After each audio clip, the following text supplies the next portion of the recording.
Tonight, ECG fails to comply with PURC directive to produce load management timetable for recent erratic power supply, days after Energy Minister dismissed the demand. Have you heard of calls for a timetable? Ask those who want it to bring it. The ECG says that there's no timetable coming.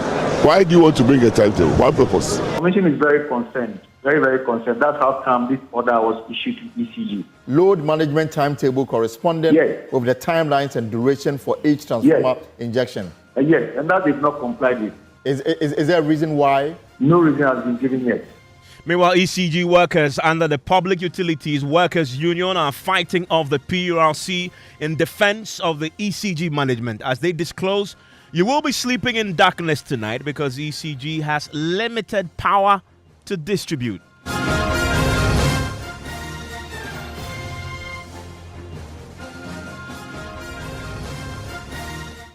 This is Top Story with Evans Mensah. To work for it, for the energy sector to become better. Have you heard of calls for a timetable? Ask those who want it to bring it. If there is, I haven't seen any timetable. So when people are calling for it. Say bring a timetable, what do you mean? The ECG says that there's no timetable coming. Why do you want to bring a timetable? What purpose? Why would somebody get up and wish evil or bad for the country? When it is not planned, you can't tell the person. Well, tonight there are calls from civil society that the PURC must now apply the sanctions on the back of ECG's failure to meet that deadline for it to produce this load management timetable. Meanwhile, the ECG workers under the Public Utilities Workers Union, they are fighting off the PURC in defense of the ECG management. As they disclose, you will be sleeping in darkness tonight for the affected areas because the ECG has limited power to distribute. We'll get into their statement pretty shortly and hear from them. But there is an update from the PURC that we've been referencing, and my colleague with the Energy Desk, Kojo Brace, joins me in the studio with details of this. So the ECG, as we now know, failed to comply with the production of the load management timetable and evidence that they have shared that timetable with all of us because we've been sleeping in darkness lately. But they comply with the others. Yes. So, for example, the PRC asked them to supply to the PRC the cash waterfall mechanism standing committee the actual revenue collected for the approval of the month. Now, the cash waterfall mechanism standing committee shall approve the revenue allocation percentage and the respective amount based on the net revenue collected. That has been complied with. Again, that the cash waterfall mechanism standing committee shall submit the approved revenue allocation percentage to the Electricity Company of Ghana. That has also been complied with. Again, upon receipt of the approved revenue allocation percentage issued by the standing committee, ECG shall effect payment to the energy sector players along the electricity value chain. That has also been complied with. Now, PRC shall validate all payment made along the electricity value chain for an approval month and publish it on the PRC website no later than the second week of the following month. That is, validation is in progress. Now, copies of ECG publication informing the general public of power outages from January 1, 2024 to date. Publication submitted and under review to verify compliance.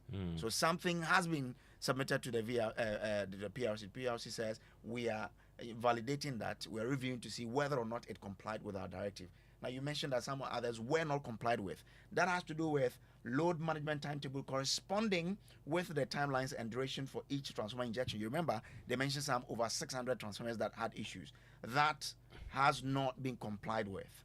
Again, evidence of publication of load management timetable corresponding with the timelines and duration for each transformer injection, that has not been complied with. Okay, and there are sanctions for this that we know that the PURC had detailed when this first publication was made on their website.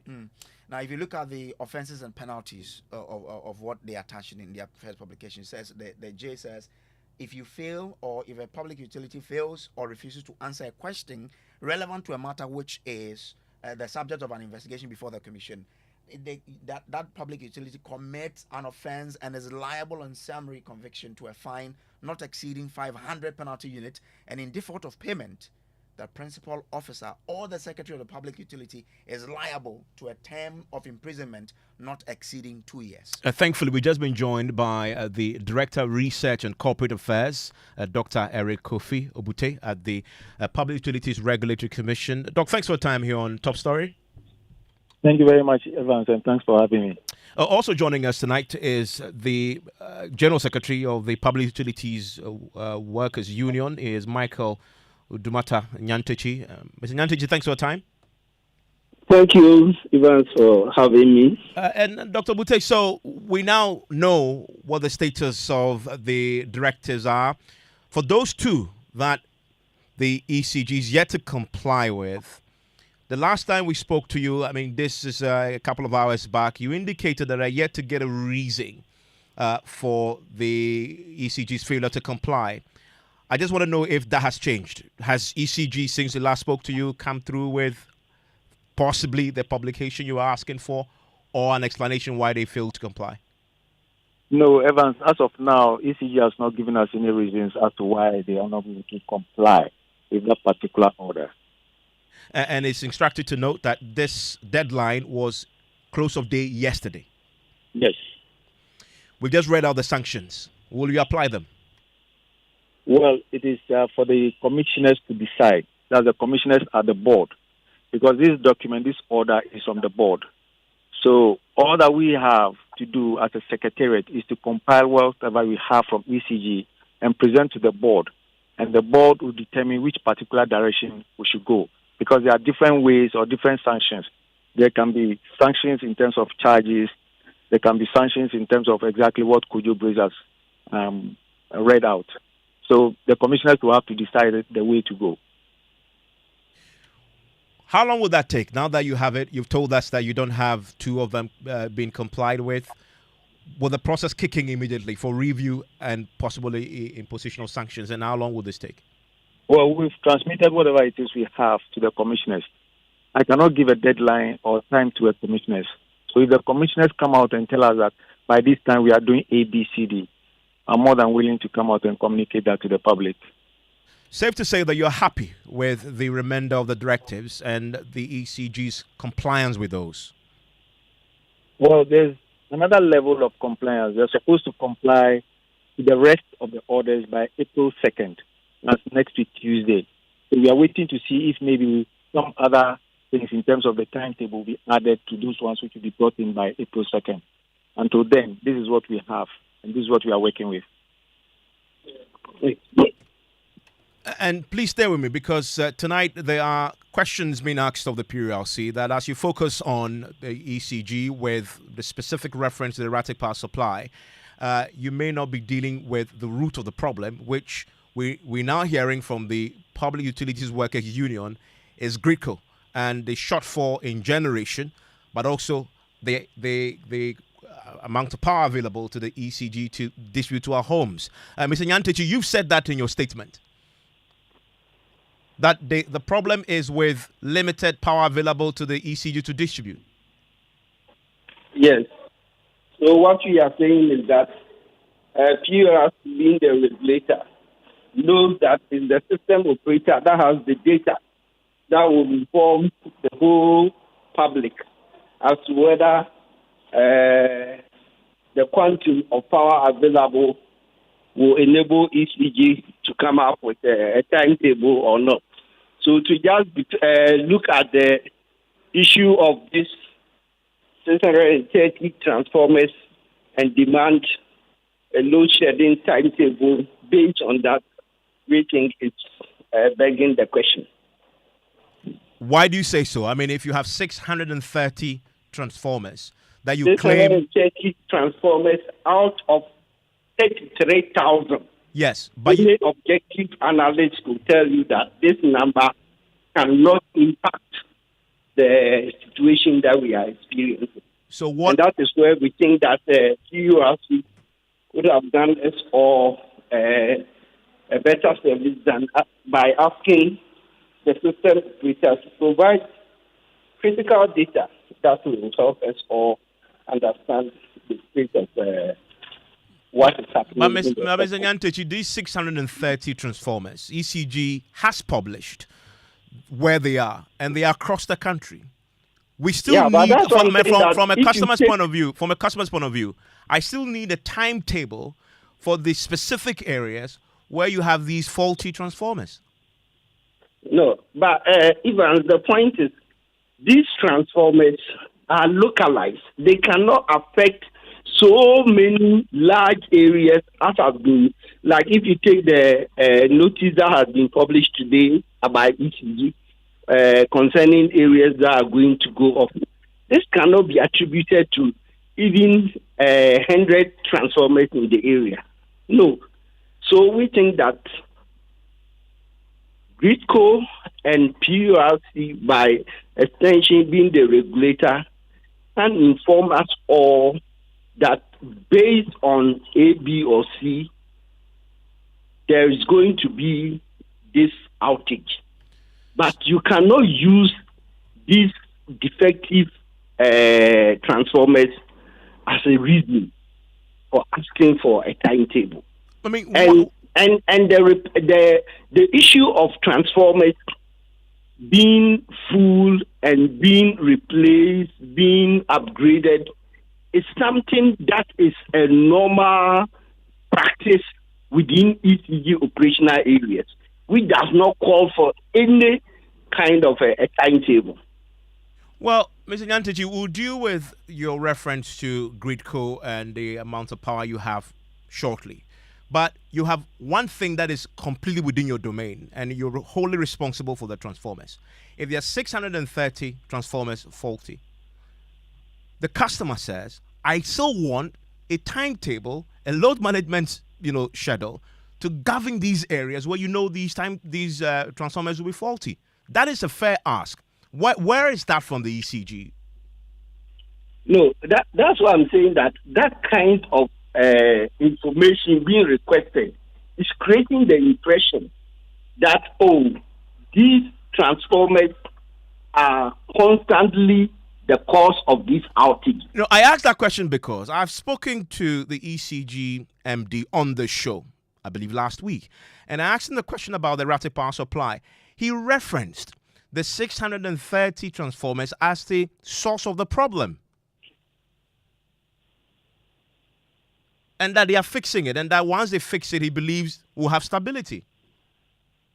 And that's why I'm saying that the fixing of these transformers is not any new thing that requires any timetable. So you say this is part of ECG's regular operational activity. Yes, that the fact that you've done it in the past where you repair transformers, we go off and you don't give us a timetable, doesn't mean that it's an acceptable practice for a consumer. No, it does. The upgrading and infilling of these transformers does not require any timetable. But my lights are going off in my neighborhood. Your light will go off for a short interruption. Yes, but even if it's 1 hour, I need a load management timetable for that. I need you to tell me that I'm going to go off at the time. Localized areas where these repairs are being done, often the district in charge will communicate that customers in this area, we are doing a planned maintenance of either infilling or upgrading. That does not require a timetable per se, as we experience when we talk of a load shed management timetable. No. So, but your main point is that the nationwide erratic power supply we've had cannot be attributed to the 630 transformers that are overloaded. It is because GRIDCO is not supplying enough power to you. That is the point we are making. That PURC should not stand on this 630. And we expect that with the technical experience they have, they should know that cannot be the cause of the kind of erratic power situation we're experiencing. But if GRIDCO isn't giving you enough power to distribute to my house, GRIDCO hasn't given you the big picture that allows you to also then generate, because you will deal with the customer, generate a load management timetable? Yeah, because if GRIDCO hasn't given information that the next 3 days or next 2 days, this is the quantum of power that will be available. So, customer BSP is going to go up. So when you know that BSP A is going to go up, then you know the customers within the area that are going to be affected. But if you are there all of a sudden, then Rico says, Malam BSP, take it off. Or we have dumped Fokwasi BSP. It will be difficult for anybody to come out with a timetable based on such kind of information. Mr. Obute, so that's your answer. Why is the PURC not applying that same rule to the GRIDCO? Thank you very much, Evans. And with all due respect to, you said Mr. Nyantechi, am I right? Yes, he is the General Secretary of PURC. Yes. One, I'm not here to debate the union on anything. Two, just as you rightly pointed out, Evans, PURC did not come up with this issue of 630 transformers. This issue came up from the ECG. So we are only holding ECG to its own words. ECG never told us anything about generation. In fact, ECG told us that it was not an issue to do with generation. So we are only, holding ECG to its own words that provide data, provide evidence to what you said to us. So it is not an issue of the PURC taking ECG on a wrong footing. But we also know that there are still challenges with GRIDCO. I mean, this is a separate question to you as a regulator for the sector, because in the last 48 hours, there have been 2 notices from the ECG, all referencing a shortfall in supply triggered by GRIDCO challenges. Is the PURC looking into that too? Once PURC has information to that effect, and we have engineers who work on this all the time, we take it up and we follow it through. But if we don't have any information to that effect, obviously, we only do our routine monitoring exercises. In the case of ECG, you wrote to them to supply the information because you knew that customers were complaining. Yes, we knew customers were complaining, and at the same time, we got information from ECG that it is as a result of 630 transformers that they were injecting into the system. So we said, give us information on that.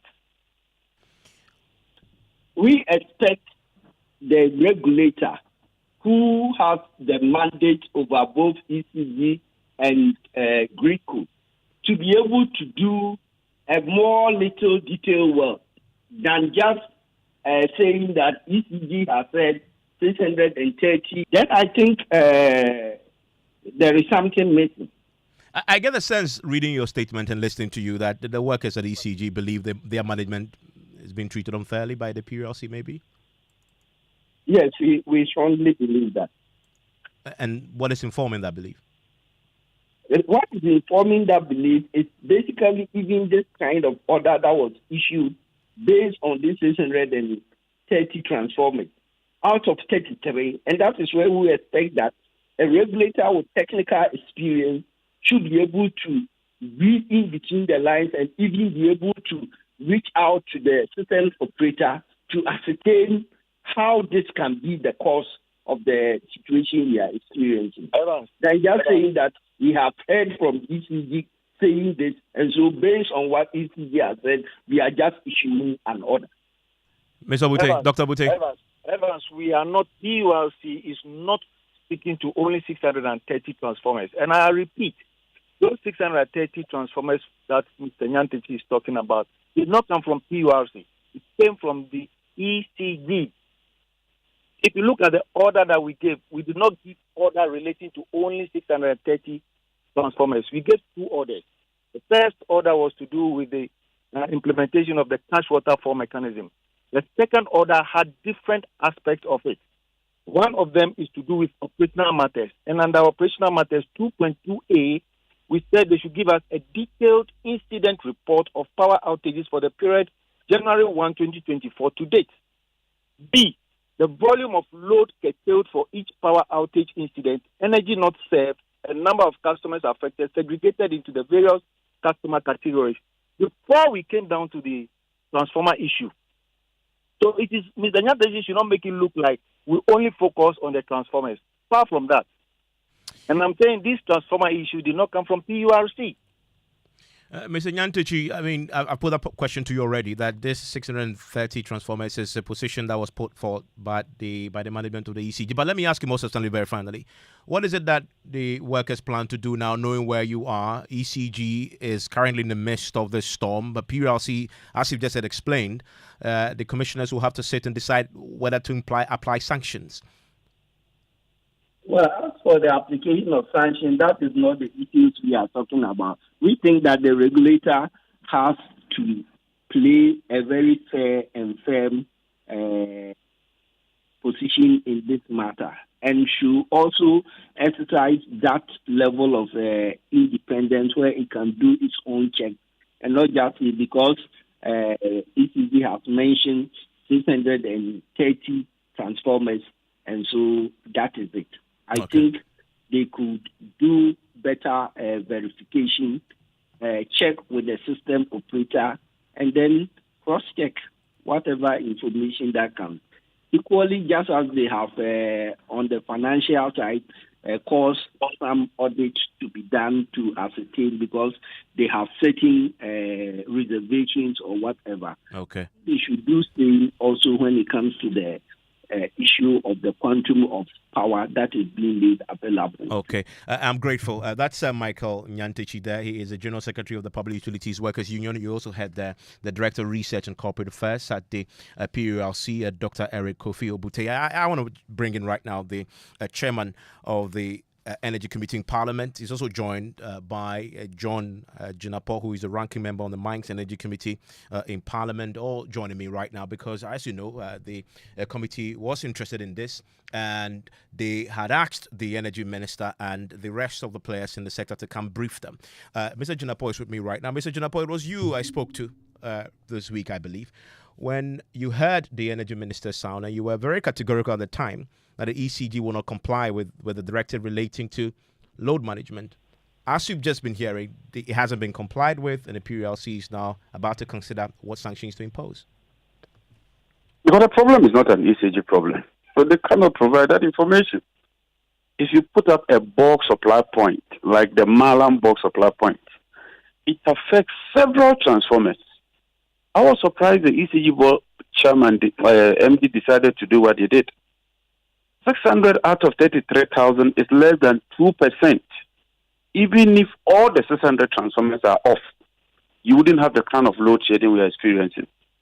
I think the workers' union have had enough. That's why they've come to speak finally, to say that there's a deficit in generation.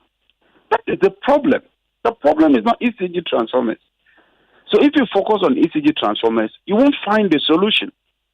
Even it's taking us 3 months of consistent load shedding. And this government is telling us they can't find the problem. 3 months. You are now asking ECG to give you a report. I mean, I feel very sad. We all know, and you know, Ivan, that there's a deficit in generation. Until they get money to buy fuel, this problem will not be resolved. It's not an ECG problem. It's grid code that dams the power. And there's a daily systems report. You don't need to ask ECG to give you any report. It is automatic. The system we have is so good, so much. Today, if you go to the system, you know the power we are producing. And today, as we speak, there's a deficit of about 600 or 300 megawatts, depending on the load. So I don't even see this unnecessary argument they are taking us on. There's no need. There's a problem. Deal with it.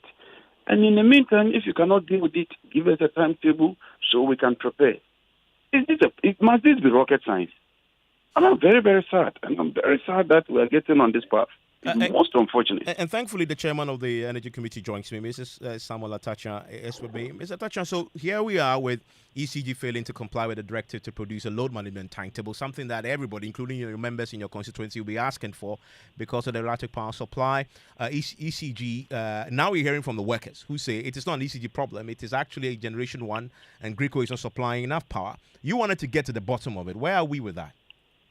It's very unfortunate that we need to be harassed by, if you like, matters that we've not interrogated. But that's how I see it.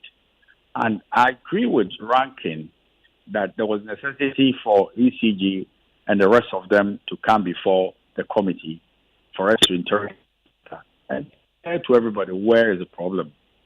Because whatever you say, which is going to solve the problem, what we need to do is that what you have to do, if we are responsible, you need to do it. And then we get out of this mess.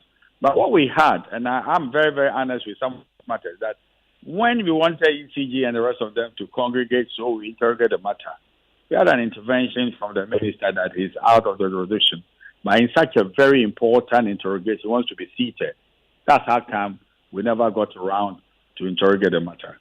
But it is imperative that if you have a challenge, whether it's a matter of generation deficit or a financial challenge, let the people of Ghana know that there's this challenge and this is the timetable. So people will plan around the challenge you are facing.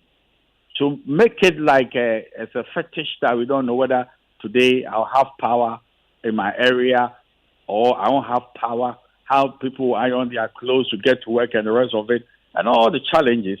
I don't think that's the way to go. It's unprofessional and too messy for comfort.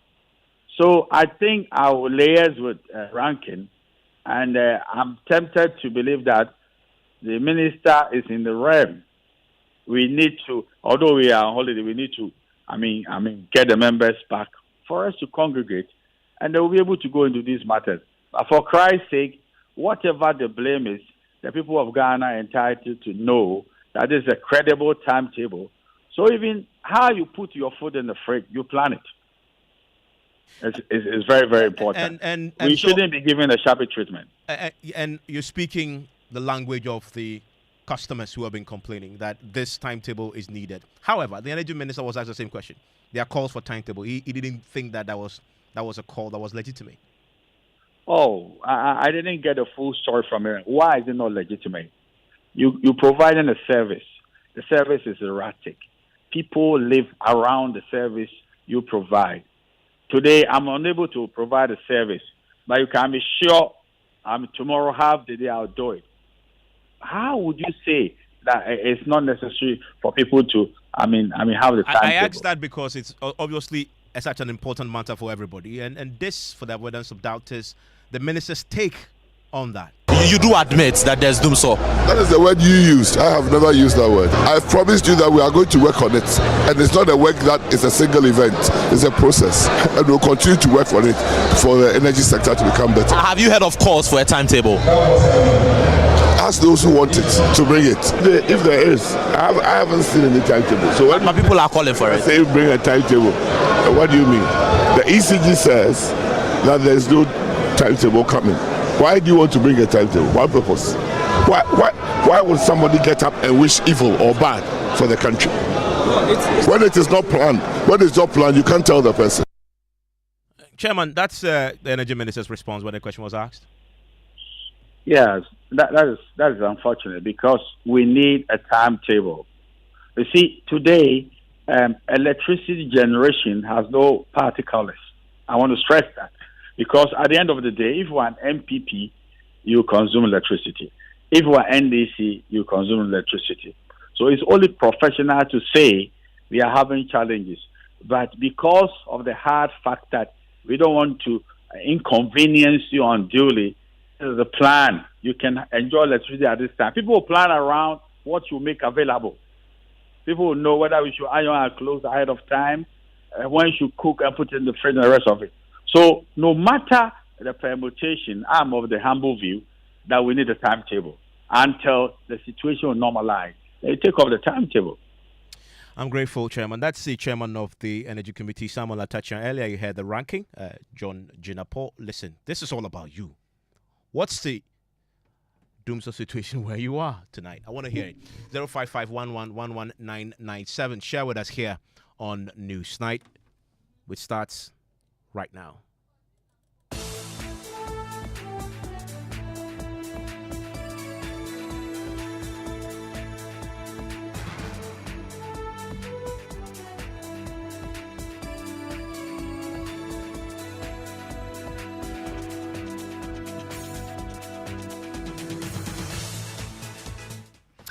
Tonight on Newsnight, minority in Parliament demands the immediate exemption of health facilities from the current unannounced and unscheduled power outages. Details of the minority's call for an audit of capacity and reliability of hospital alternate power supply systems. That even without light out, deaths do occur on the wards, okay? As at now that we are speaking, nobody has reported to us. We have details of that, plus Tema General Hospital shifts stance on the death of baby during a power outage. Now says if anyone died, then it was not Dumso related. Also tonight, Chairman of the Mines and Energy Committee of Parliament describes as unprofessional and inappropriate the refusal of the ECG to provide a timetable for the current erratic power supply in parts of the country. Chairman, that's the Energy Minister's response when the question was asked.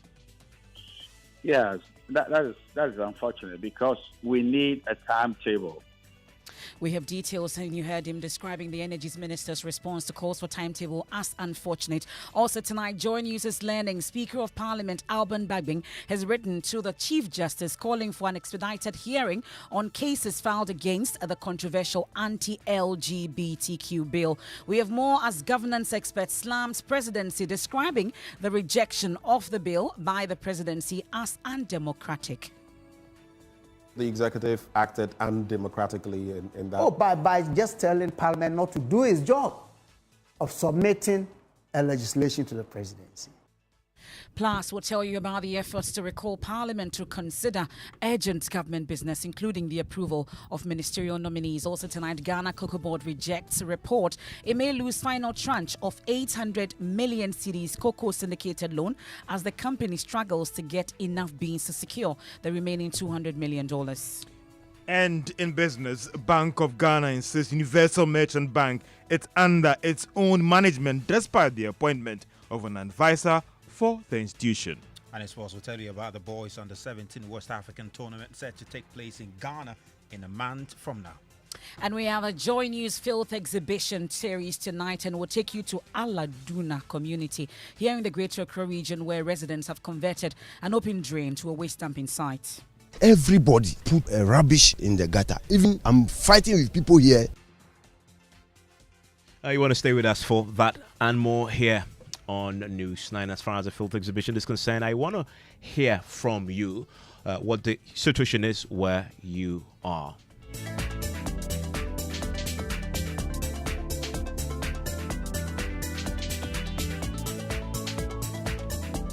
And the minority in Parliament tonight demanding the immediate exemption of health facilities from the current unannounced and unscheduled electricity load shedding exercise, calling for an audit to ascertain the capacity and reliability of hospital alternate power supply systems. Now, details of the minority statement shortly, but which is coming on the back of a reported incident on social media which links the death of a baby to a power outage at the Tema General Hospital.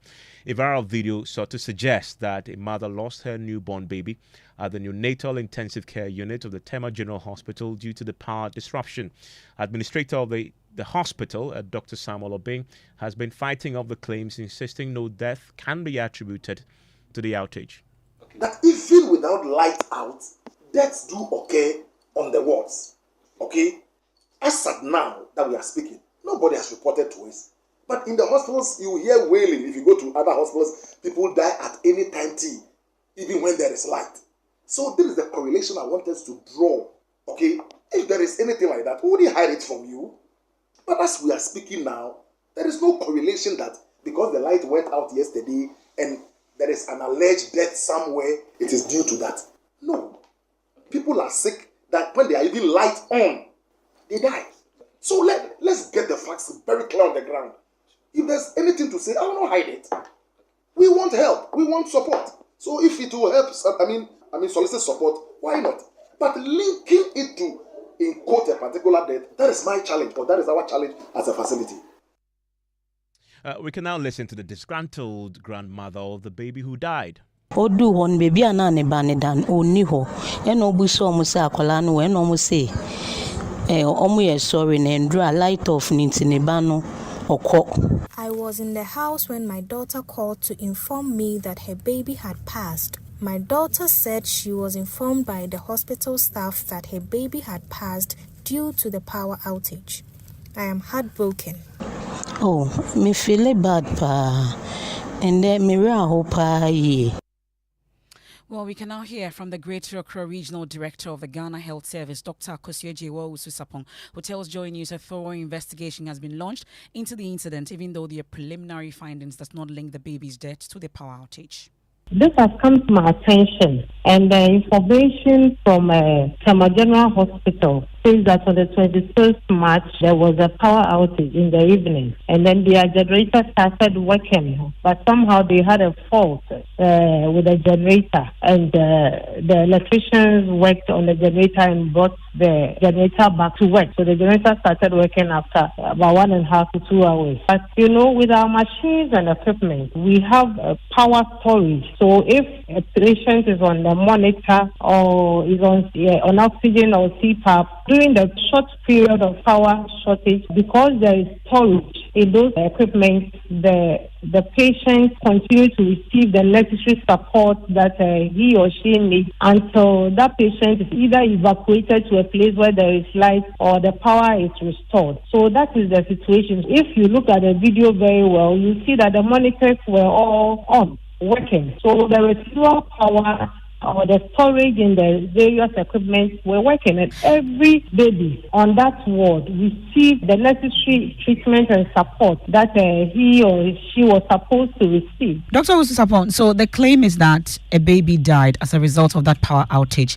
What did your finding reveal? What I would say is that from our preliminary investigation is that, during the time of the power outage, all the babies were receiving oxygen. That's those that needed oxygen. Those that were on CPAP, were on the CPAP. So if a baby dies, it is not as a result of the baby not receiving the necessary care as a result of the power outage, because all the machines were working. But the power went off. But the power went off for 2 hours. Could it not have had a long-term effect on that baby? To ascertain what really caused the death of the baby. So that's the Greater Accra Regional Director of the Ghana Health Service, Dr. Akosia Ejewa Owusu-Esapong. So the minority has since issued a statement on this particular development. Yes, they have. And they complain about the erratic nature of the power supply. It's been unannounced, it's been unscheduled, and they're worried about the reports of outages affecting health facilities such as we just been reporting. And they talk about amidst the happenings, the government has refused to heed wise counsel from suffering Ghanaians and businesses to publish a load management timetable, which has been the subject of some controversy just before we transition into News Night. We'll bring you the details of that pretty shortly. But they are making a few demands on the back of what has happened. One, that the Ministry of Energy, in collaboration with relevant agencies, must without delay exempt all health facilities nationwide from the current unannounced and unscheduled electricity load shedding and power outages. Two, that the Ministry of Health, working with the Ghana Health Service, should one, audit all alternate power supply systems within health facilities to determine their capacity and reliability in handling electricity disruptions. And also procurement of emergency power supply systems should be done if current systems are inadequate. They're also demanding that the authorities provide adequate resources for the procurement of fuel and essential inputs necessary for the seamless operation of alternate power supply systems. C, they also want authorities to ensure the implementation of a robust maintenance and service regime by all health facilities to ensure that the power supply system that they have that is alternative to ECG systems remain in good condition. And D, conduct a comprehensive impact assessment to gauge the effects of the recent power outages on health facilities across the country. So that's the minority's statement on this tonight. Well, we'll get to hear from the minority shortly on this, but we've been narrowing down, at least social media has been awash with a number of concerns that people have lost relatives as a result of the power outage in some hospitals. And today we've been talking about the situation at the Tema General Hospital. But let's look at the larger impact of this particular erratic power supply, especially to these health facilities in the country. And thankfully, the General Secretary of the Ghana Medical Association, Richie Salome, joins us on the line. We are grateful for your time here on Newsnight. So really, I'm sure you've been checking with the various facilities where your members are working. What exactly would you say has been the impact of this power supply situation in these health facilities? Well, good evening to you, Emefa, and good evening to your listeners. as a health facility, power is required for many things in the health facility. Equipment need power, and critical equipment, for example, ventilators, even laboratory equipment, require power to function. Beyond this, there is also the drive towards using digital platforms to provide patient management services, scheduling, and then getting of claims, etc. And so across the country, in most of the hospitals, the government has rolled out what we call the LIMS, which is an electronic management system. And so power outages disrupt all these processes because, for example, patients need to be verified. Those with NHIS and other private insurances need to be verified on the system before they start their journey through the hospital. When these systems are off, it disrupts this because they cannot be verified, or it takes much, much longer to get this done for them to begin to procure services within the facility. Beyond this are those patients who may be on the theater table, who may be undergoing dialysis, who may be undergoing various forms of treatment that require power to power machines and equipment that serve these patients.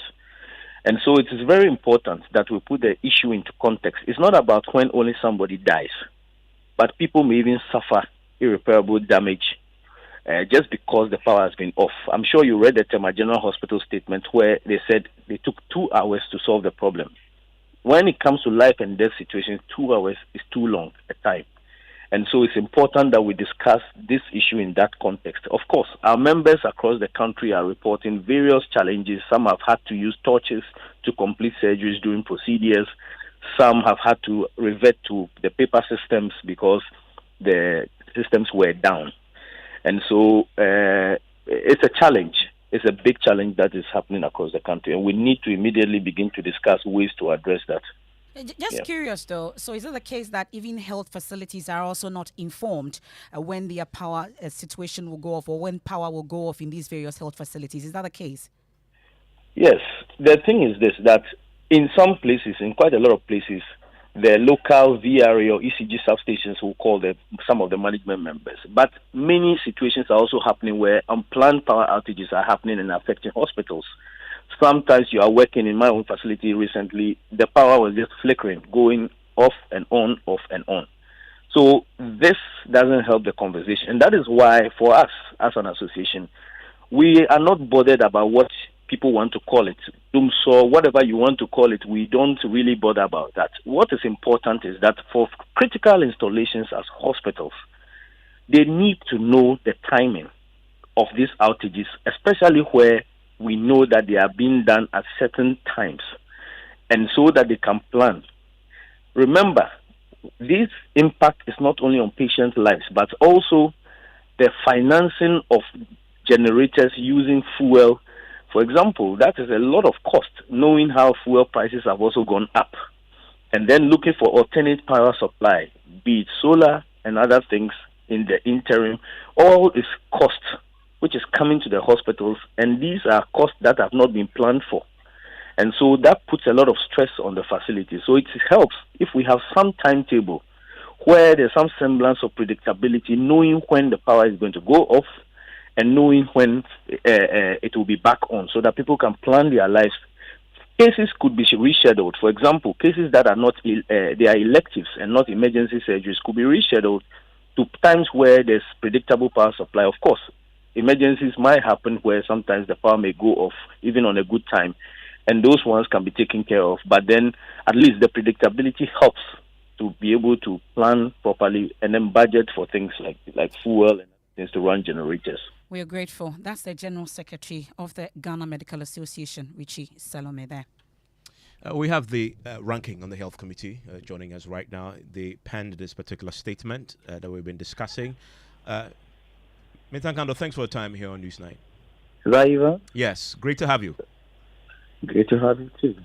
So we've seen the statement. I'm wondering, you want immediate resolution to some of the key things you've put forth. Has this formally been transmitted to the health authorities, the health ministry possibly? Okay, so this is the first point of call, and you know how governments work, especially the executive. Sometimes you push some of the issues through the media. Sometimes you transmit official letters. Sometimes you have to invite them on the floor of the House. So there are a lot of means through which you can reach the powers that be. And this is the first step, and it's one of the steps we have taken, and will not end there. What else do you plan to do on this? Okay, so what we are simply saying in the statement is that, one, even if they don't regard us as human beings who deserve to have load shedding timetable to be able to plan our lives, we are simply telling them that they should not push us into our early graves. Because you don't need to be a medical doctor to know that, look, if a health facility do not have power, it will not work effectively.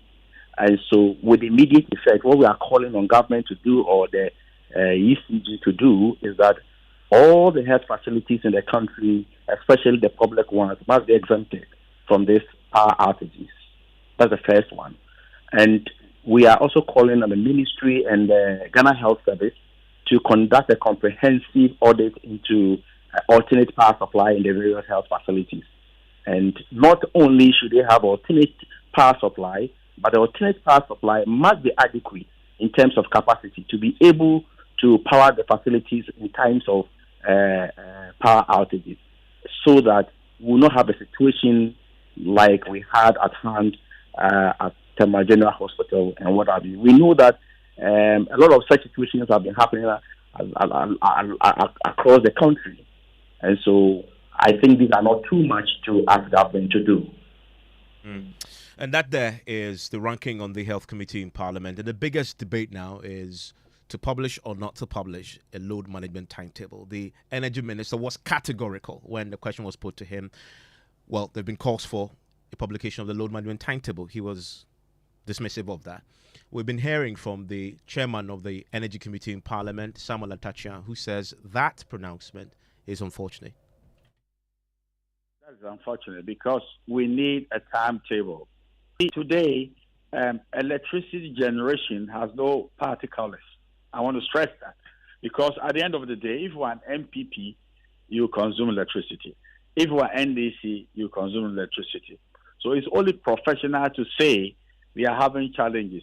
But because of the hard fact that we don't want to inconvenience you unduly, there's a plan. You can enjoy electricity at this time. People will plan around what you make available.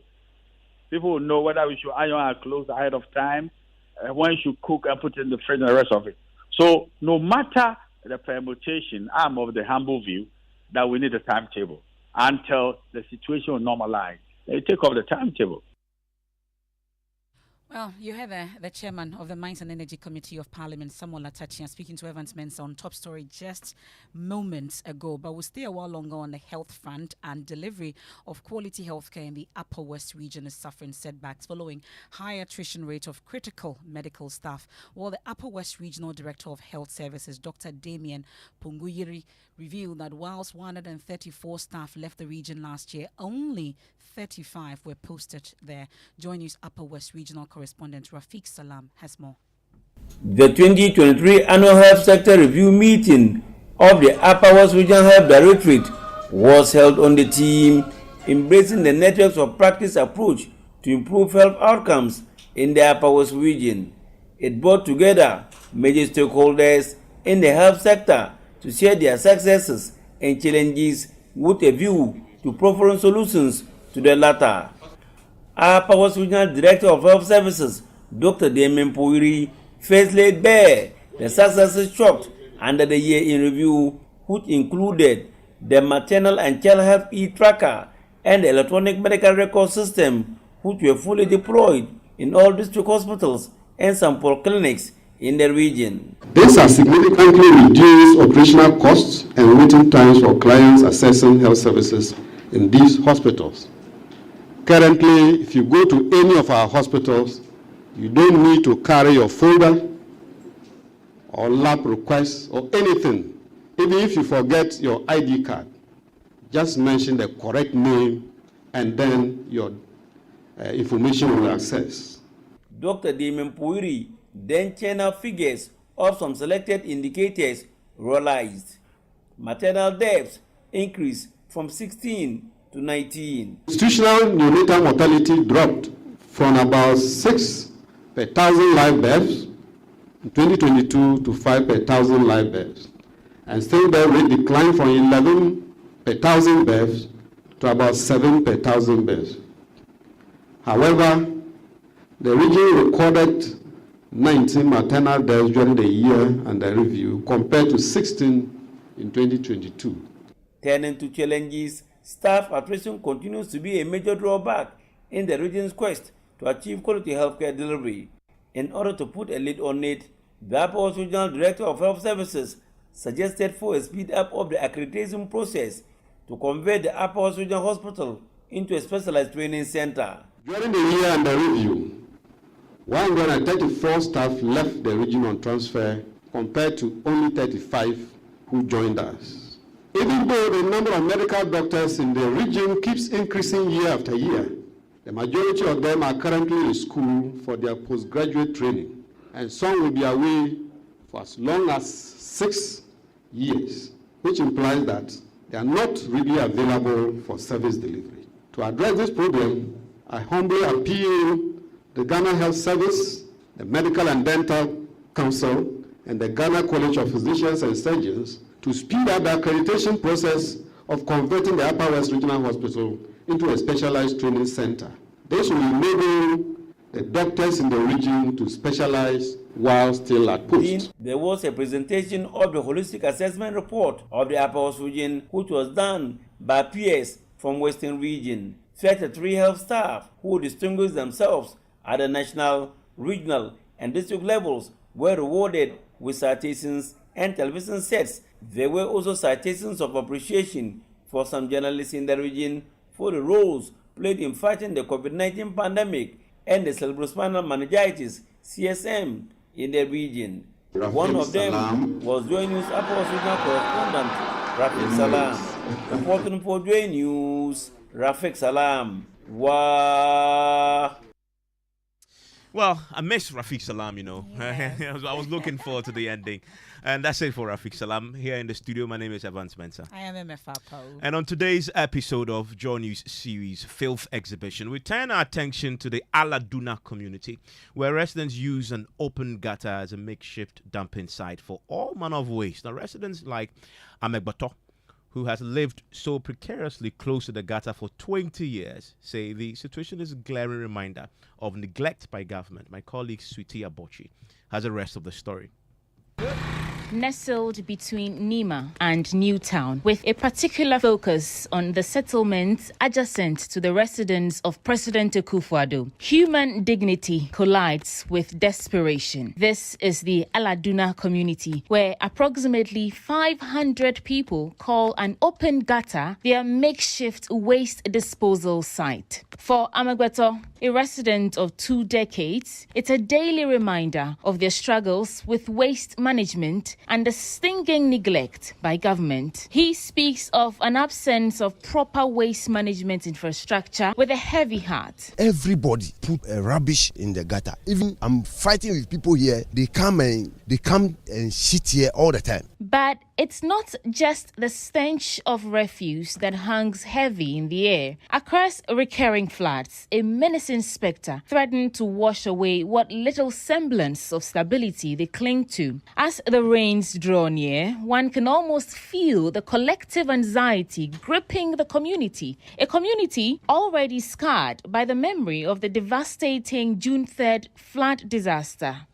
Iso tokra de enye ize kra junted kwampo mi line wo me dem me mane nyina ye fridge e bibia say ye ese bola bie ni ase container bie ni ha bola kan be fa ase nti ye den ne yesesa ye bola ye de begu yin sanka bola ka ba ye de begu bola kan nim ese bola ka bia ma nti ye de begu gotem. Dosu, another resident here at Aladuna, his tone tinged with frustration and righteous anger, joined in the conversation to demand government to give them some answers. Where are the funds allocated for the sanitation initiatives? Because they haven't seen any.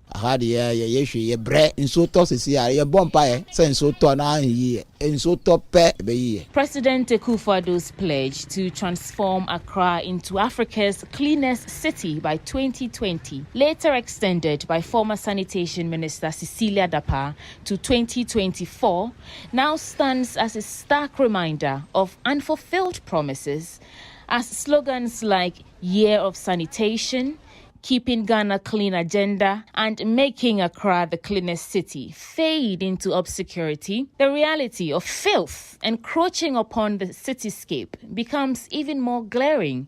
But it's not just about cleaning streets or clearing drains. It's about restoring dignity, reclaiming hope, and honoring the humanity of every individual who calls this Aladuna community home. It's time to hold our leaders accountable and demand tangible action to address the sanitation crisis plaguing our communities. For Joy News, I'm Sweetie Abochi.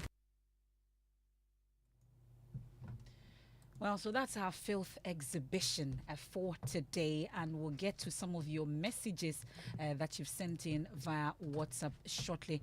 Once I'm able to fix my WhatsApp console, a number of your messages on the Doomsaw situation you've been sending in, we'll get to it and shortly. Right after George is done, we'll take it to Parliament, where we're learning the Speaker has written to the Chief Justice calling for an expedited hearing on cases filed against the controversial anti-gay bill. We have more as governance expert slams presidency, describing the rejection of the anti-gay bill by the president as undemocratic. Quote you feel the executive acted undemocratically in that? Oh, by just telling Parliament not to do its job of submitting a legislation to the presidency.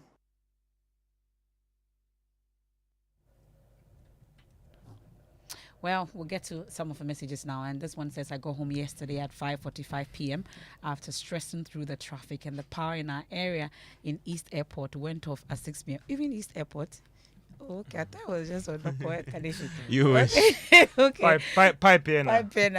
East Airport. Okay. Careful. So this one says, I really admire Atachia for his honesty in his submission on the Doomsaw timetable issue. And this one also says, the erratic power outage is so stressful. For 3 straight days, our lights have been off. And this one says, I thought this ECG MD was a forthright man. He's allowing himself to be used. Okay, so some of the messages coming in, and it looks like Cass is pouring in. It's freezing my console, but we'll get more of your messages right after business with George. Hello, George. Well, Evans, Kamina Bank of Ghana insists Universal Merchant Bank is still under its own management despite appointing an advisor for the institution. And Cocoa Board attribute challenges in benefiting from cocoa price hikes to current contracts surrounding the sale of Ghana's beans. The business news on Newsnight is brought to you by MTN Business. Welcome to the new world of business. Kingdom Books and Stationery, Syntax Tanks, and Pepsodent Charcoal and Herbal. You hear it. The freedom in our songs. The sound of liberty that rings from Kaswa to Karaga, from Tamale to Takoradi. It's in the pestles that pound from coast to coast. It's in the busy offices, the crowded streets, and the noisy schools. It's in the wisdom of our elders and in the laughter of our children. It's in seeing how far we've come and looking at how much we can grow. It's in knowing that still Ghana go be. Happy 67th Independence Day, Ghana. MTN. Son, we are so proud of you for setting up this hospital. I really love those hospital beds and waiting chairs. By the way, did you import them? No, Dad, I didn't. I actually got them from Kingdom Books and Stationery right here in Ghana. Wow. We also bought our office supplies, safes, executive desks and chairs from Kingdom, and they gave us expert advice on how to set up our office. Guys, that makes 3 of us. I also got our sofa and bedroom sets, plus our dining hall furniture for our new home from Kingdom. Wow, Mom, that makes 4 of us. I usually get my stationery items from Kingdom. And my teacher also mentioned that our classroom furniture was provided by Kingdom. So there you have it. Whenever you're thinking about setting up an office or acquiring furniture for your home, etc., Kingdom Books and Stationery should be your first point of call. With over 40 years experience in the industry, we stock and supply a wide variety of globally sourced office and home furniture, stationery and equipment. Visit our head office, Osu Akwaje, or our office near the Osu Stadium. We're also in Tema Community 1, opposite Olam SHS, Kumasi KNUST campus, UC ABC Cape Coast and now at the Marina Mall, Airport City. Or call us 0302 764101, 764209 or 762792. Visit our website www.kingdomgh.com. Water is needed all day, all night. So, remember Syntex tank all day, all night. 7 years warranty. Select any color for free. In no de crack, in no de spoil. Call Accra on 0244 335 168. Kumasi 0505 555 666. Syntex tank. A strong, a tough. Water is needed all day, all night. So, remember Syntex tank all day, all night. 7 years warranty. Select any color for free. In no de crack, in no de spoil. Call Accra on 0244 335 168. Kumasi 0505 555 666. Syntex tank. A strong, a tough. Hello, Auntie Araba. Hey, Bugger, how are you doing today? I want to buy Pepsodent Cavity Fighter, but I don't have enough money. So what are you going to do? Can you give me the big size? You know, as for me, I'll pay the balance later. Today, no credit. I haven't sold much this morning. If you don't have enough money for the big size, why don't you try the 120 gram pack? There's a 120 gram pack? Introducing the new Pepsodent Cavity Fighter in 120 gram pack size. More affordable and convenient. Get yours today from any supermarket near you. Every smile matters. This advert is FDA approved. You're welcome back to Business on Newsnight. Now, Bank of Ghana has assured depositors and the public that Universal Merchant Bank is still under the current management of the institution. This is despite the appointment of the former head of financial stability of the Bank of Ghana, Dr. Joseph France, as advisor for the bank. There is more in this report. The Bank of Ghana in the statement issued today also maintained this action of appointing an advisor should not be seen as an official administrator for the bank. This is because Dr. Fred France will not take over power responsibilities, duties of the bank's shareholders, directors and management. The central bank noted that under the Banking Act, apart from advising management of the Universal Merchant Bank, he may attend meetings of the board of directors of committee of the bank without voicing in such meeting. The central bank in the statement further assured depositors and customers that UMB remains open for business. It also maintained the Bank of Ghana remains committed to promoting a sound and resilient banking sector that retains the trust and confidence of the general public. And that is a Business Desk report. Meanwhile, banking consultant Dr. Richmond Detwahene says the action is in the right direction, but was quick to add that there shouldn't be any cause for panic.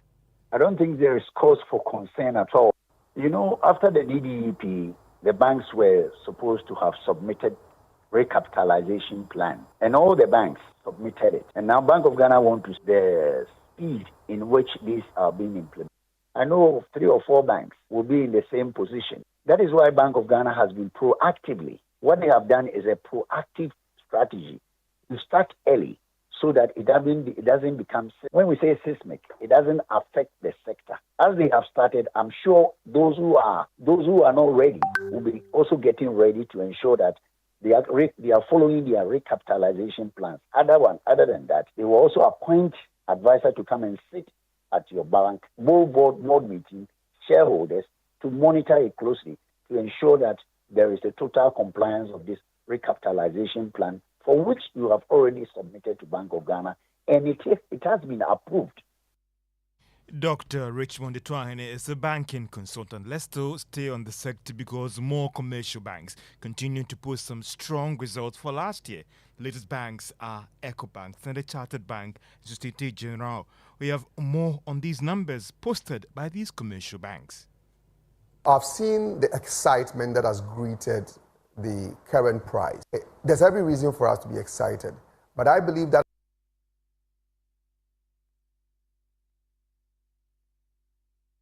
financials. So sorry for that wrong insert there, but let's first go back to development in the cocoa sector.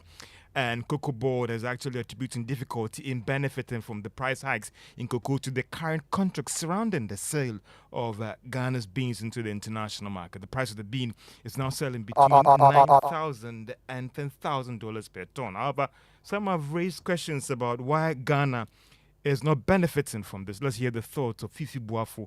He speaks for Cocoa Board. Greeted the current price. There's every reason for us to be excited, but I believe that excitement has to be measured and the conclusion drawn from it has to be guided. People are going to actually buy. We are doing forward sales. We are not doing spot sales because what we usually do is to sell forward and then we use it as a collateral for our annual syndication. Apart from that, there's also to insulate farmers from the volatility of the market. And what we are even buying from the farmers today, we sold it prior to entering into. So this is actually selling, what we are selling now at the international market is what we'll be doing 24, 25, starting October and then next year. But the point which is very important for us is that we are not doing sport. So what we are doing is actually futures. But we'll be delivering this contract from December this year. Fifi Boafo speaks for Cocoa Board. Let's come to the banking sector. And more commercial banks continue to post some strong results for last year. The latest banks are EcoBank, Standard Chartered Bank, and Societe Generale. We have more on the numbers posted by these banks for last year.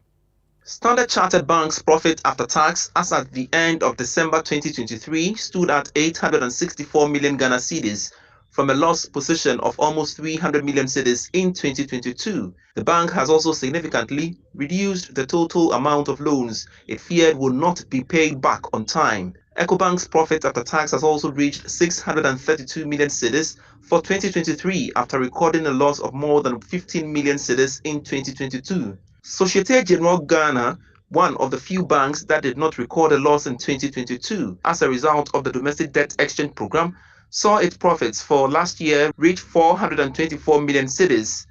The financials also showed some strong growth in deposits of these commercial banks for last year. Based on the published financials so far, GCB has recorded the highest profit after tax of more than 1 billion cedis.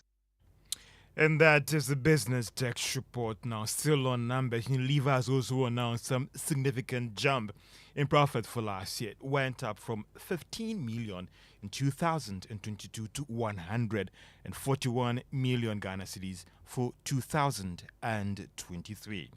Now, senior country partner PricewaterhouseCoopers, Professor Shagbo, is calling for an increased gender diversity within the banking sector. Shagbo argues that this will allow everyone to leverage on each other's strength to help to grow the banks. He spoke to Joy Business at the launch of PricewaterhouseCoopers 2024 Gender Diversity Banking Report in Accra.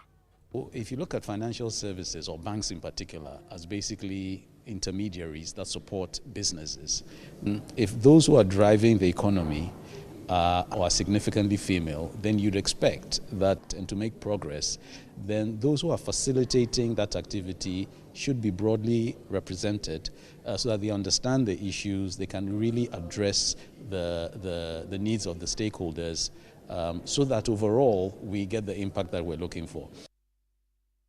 Vesha Shagbo is country senior partner at accounting firm PricewaterhouseCoopers. On PM Express Business Edition tonight, we are engaging the new Minister for Works and Housing on how do we deal with the housing challenge in Ghana. Here today, that is Kojo Opo Nkrumah. Is at 9 p.m. on Joy News and all our social media platforms. Make a date as you discuss the housing issue, the Seglema housing issue as well, and also what's the state of Ghana's preparedness for the storms that might, or the rainy season as a country in terms of putting in place the right structures. At 9 p.m. on Joy News and all our social media platforms. George, thank you very much. We'll make a date at 9. Ladies and gentlemen, Telecel is here! Telecel, connecting energies.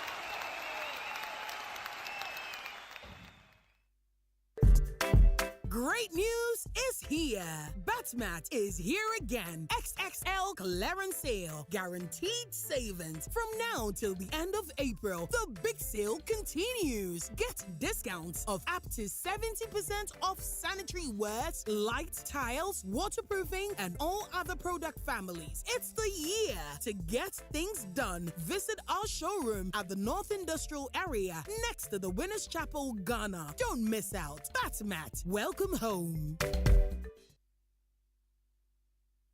You're live here on News Night on Joy 99.7 FM. On to some other stories now. Enjoy News is learning tonight that the Speaker of Parliament has written to the Chief Justice Gertrude Tokono to expedite hearing on 2 cases filed against the controversial anti-LGBTQ+ bill. Legal practitioner and journalist Richard Delasky and one other person have all filed suits challenging the constitutionality of the bill passed by Parliament. We understand the Speaker used the same procedure as the Attorney General. Parliamentary Affairs correspondent and a member of our legal desk, Kweku Asante, joins us on the line with exactly what we're learning about the situation. Kweku, what have you been able to pick up? Well, so the Speaker of Parliament, it appears, is following in the lead of the Attorney General in seeking to get an expedited hearing for those 2 cases, the case filed by Dr. Amanda Odo and Richard Delasky.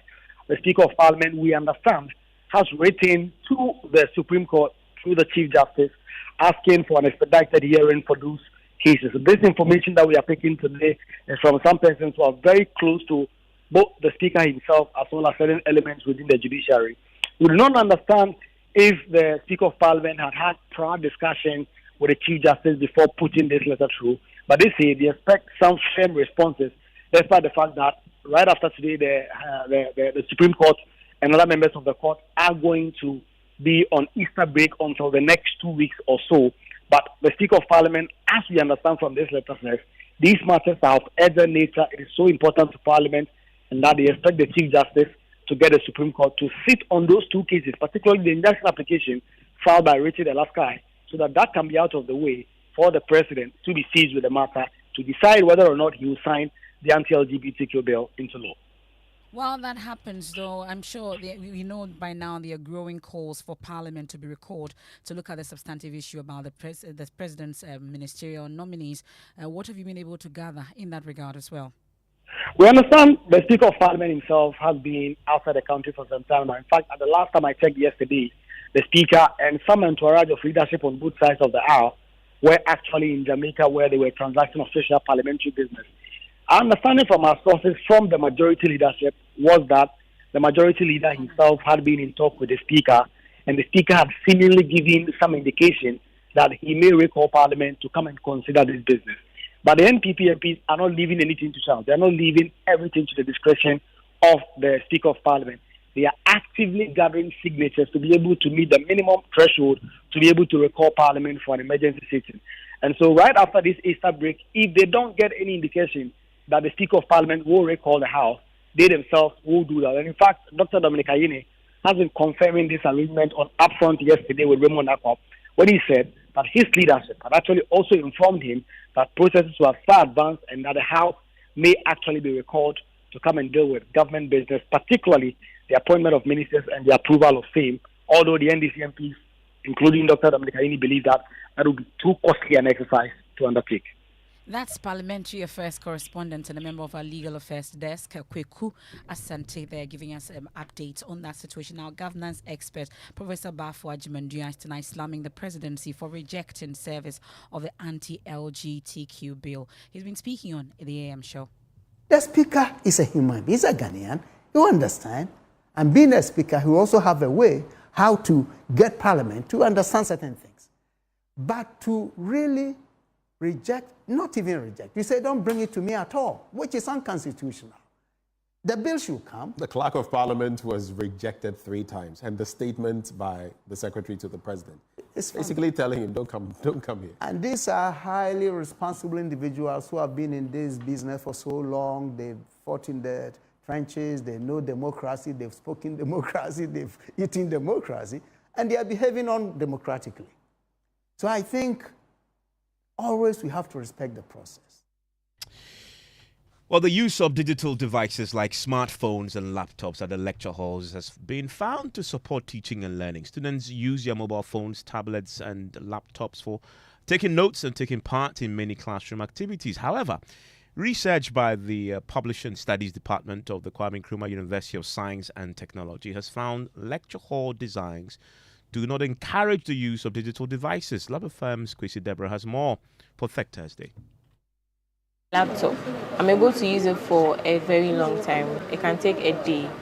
All the classes I think that are limited when it comes to sockets, but you'd have to come with an extension.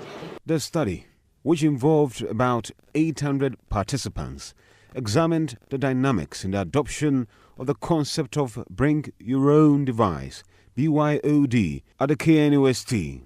Though the researchers found high acceptance of digital devices among students, the students, however, faced some difficulties. Dr. Francis Nunu is lead researcher. The university should provide or design the classrooms in such a way that it can support such endeavor. Because I can bring my machine and I can run out of cell any point in time. So if there are not enough PowerPoints for us to connect, then we have a problem. And two, the design too has to do with how our sitting positions are done in the university. Fine, a lot of students might use smartphones.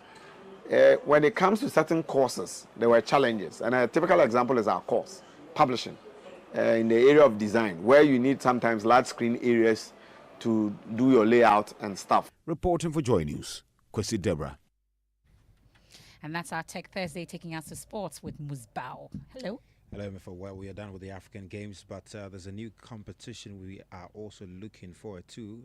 It's the WAFU Zone B Under 17 Boys Cup of Nations, which Ghana, Accra to be precise, have been selected to host.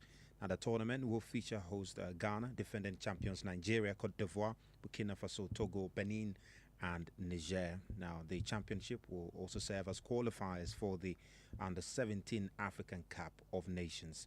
Now, the Black Starlets will aim for a ticket to the 2024 Under 17 African Cup of Nations after crashing out at the group stages in the previous edition hosted in Cape Coast. Now, Coach Lai Kinson side, they've been in camp preparing for the competition, which is expected to take place from May 15 to 29 of this year.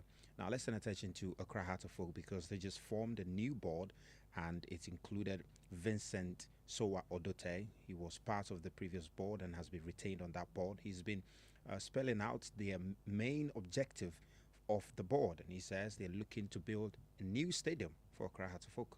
The vision that the board has had is to build our academy, as I said, once we build the hotel at Pobiman and then convert one of the the pitches into a mini stadium. Our next step is to build the stadium, our own branded stadium, a mere 20,000 capacity, like any modern football club. So that is, once we've done with this, that's our next target, and that's where we want to take Accra Hearts of Oak. We don't want to be victims of. When you go to any club in the world, any serious club, any club with a history, the stature of Hearts of Oak, they all have these things. And this is definitely building our own stadium will be the next step in the attainment towards the attainment of preeminence, not only in Ghana, but in Africa. Board member Vincent Sowa Odote. That's it for sports events. And it's time for a Drive Safe campaign. Safe driving saves lives. Drive safe. And tonight, tragedy struck once again on Ghana's roads as 3 police officers lost their lives while en route for Easter operations. The unfortunate incident occurred on the Accra-Kumasi highway, adding to a recent string of road accidents that have claimed numerous lives in the country. Well, this latest incident comes in the wake of a recent deadly crash on the same Accra-Kumasi highway where 21 lives were lost. According to figures released by the National Road Safety Authority, a total of 369 people have died in road crashes across Ghana in just 2 months. Marcel Ababa has more. The crash happened at Chichire near Suhum in the eastern region on the Accra-Kumasi highway. The deceased officers, Chief Inspector Michael Ajaho, PW Inspector Teresa Zampia, and General Corporal Yuman Lasamoa were with the formed police unit of the Ghana Police Service. One other officer, General Corporal Samuel Jude Kofi, sustained injuries and is currently receiving medical attention. According to a statement from the Ghana Police Service, the IGP led some POMAP members to the FPU to formally inform personnel of the unit about the tragic incident. He also spoke on the phone with family members of the 3 deceased personnel. Many families continue to lose their loved ones on Ghana's roads. This lady lost her brother in a crash 2 weeks ago on the Accra-Kumasi highway. 21 people died, and it was just 48 hours to the birthday of one of them. So he came for a workshop at Bunsu, decided to see the family at Kowu. Then on his way back to Kumasi, to a grandparents' house, that was when the incident happened. So my mom, 2 hours later, I was even on a call with someone when the call was coming through from my mom. Paused the call, picked up. She started crying, so when she started crying, I literally knew. Then she said, Kwekwewu. That was, and I couldn't even ask questions. She just hung up. I couldn't ask questions. According to the National Road Safety Authority, road crashes for the first 2 months of January and February 2024 saw a slight increase. The Director General of the National Road Safety Authority, Engineer David Asafu-Adontain, at the launch of the 2024 Road Safety Easter campaign revealed 369 people died on Ghana's roads in just 2 months. So that's a Drive Safe campaign, especially within this period. You ought to stay safe on the roads. And I know tonight many people are traveling. Today when I was coming to work, I noticed there was heavy traffic in town. I was wondering, and I thought, okay, tonight there's the eve of Easter, Good Friday. So many of you are traveling. Please be safe on the roads. It's very, very important. You need to arrive alive and be safe on the road. But we're talking about this. We're still in Ghana. Working. You're not going to Kowu. You're not going to the Volta region. No, absolutely not. There is no Easter for you. Well, Easter is is working Easter. As if there's Easter for me. Yeah, there's not. I mean, that's a whole problem with working as a journalist. You never get a time off. You should possibly consider doing something else. What do you want to do? Be a nurse. Well, be a professional dancer. Agbaja will be a very good one for you. Yes. Yeah. So we throw the spotlight on the Agbaja dance. Do you know how to do it? I'll follow your lead. I'll teach you. Okay. But Kofi Hayford has more in this report. Today, we take a look at Agbaja. This traditional dance is performed by the Ewe tribe in the Volta region and is usually accompanied by various forms of traditional music. The Agbaja is a traditional dance that is performed at festivals and funerals. Ewe religious ceremonies are not left out. The Vuchocho, a slow stride in which the arms flap at the side with elbows extended, and a fast step in which the arms flap back and forth while extended downwards, is done by men and women with drums and rattles. How you end the dance communicates a lot. For example, a married person has a way of ending, and an unmarried person also has a unique way of ending to communicate his or her availability for friendship or relationship.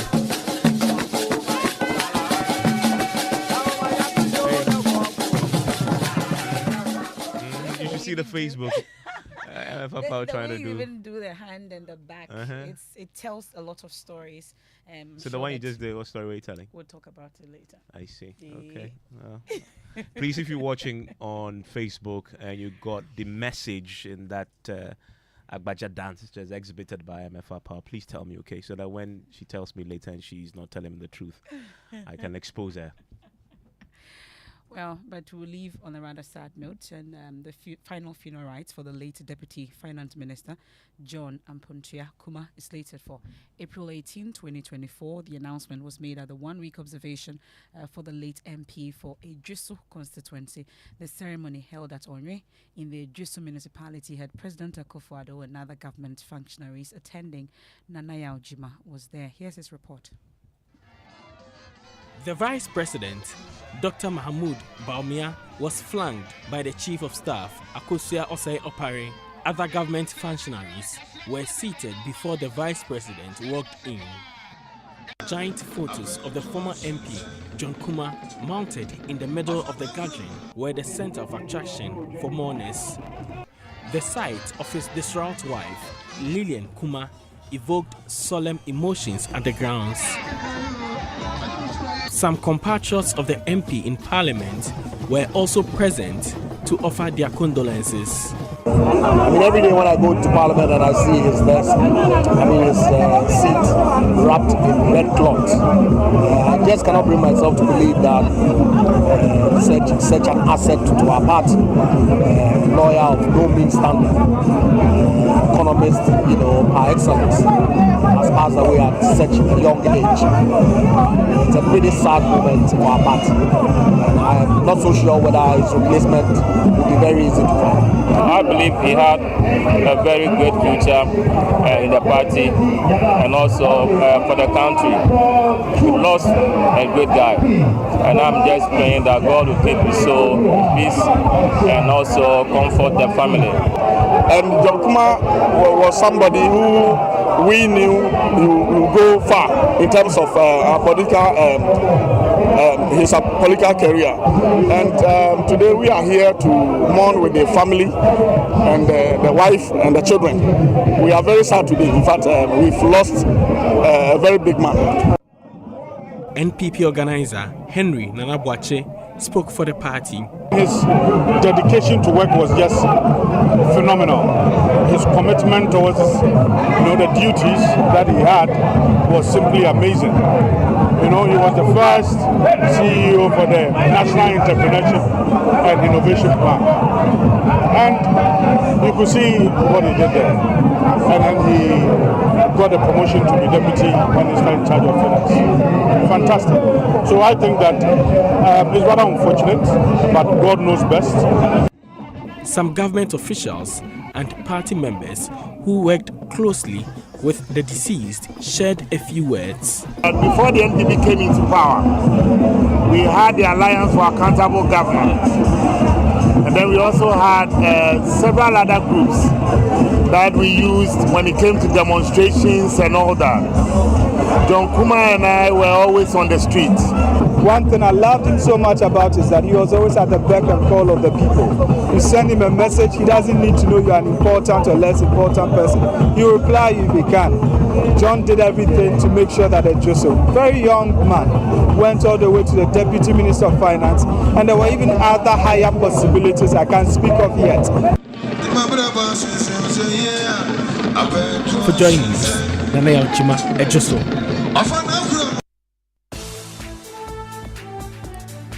Our show for today. Some of your messages before we got out of here. I just can't stand the arrogance of the ECG boss and his minister. The guys every day make an angel out of. Okay, and then the lights came back. We pray we will be spared this evening so we can have some sound sleep. And the heat these days, it hits differently. And this one says it's very, very sad and stressful. Ubuju near America House every day, 6:00 p.m. They should come out with a timetable. And Sena Hateka says what the minority have said is totally true. Some of your messages that you've sent.